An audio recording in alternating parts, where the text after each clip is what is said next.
તો અમદાવાદમાં ગુજરાત યુનિવર્સિટીને યુજીસી ગ્રેડ 2 મળ્યું છે. ગુજરાત યુનિવર્સિટીના ઇન્ચાર્જ કુલપતિનું નિવેદન, યુજીસી ગ્રેડ 2 મેળવનાર રાજ્યની પ્રથમ યુનિવર્સિટી છે.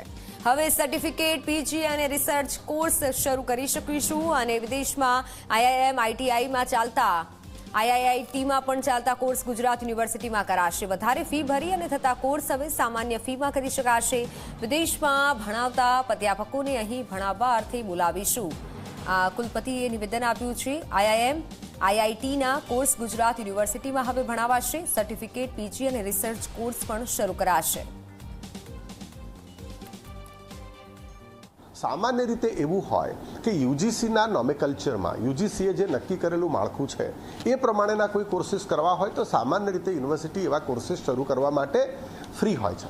પરંતુ જ્યારે આ ગ્રેડેડ ઓટોનોમી સ્ટેટસ મળતું હોય ત્યારે આઉટ ઓફ ધ બોક્સ જઈને, એટલે કે વિદેશમાં ઘણા બધા ચાલતા એવા કોર્સિસ, ભારતમાં પણ સ્કૂલ ઓફ એમિનન્સ જેવા પ્રકારની સંસ્થાઓ છે, આઈઆઈએમ છે, આઈઆઈટીઝ છે, એમાં પ્રકારમાં ચાલતા કોર્સિસ, એવા કોર્સિસ પણ ગુજરાત યુનિવર્સિટી શરૂ કરી શકશે.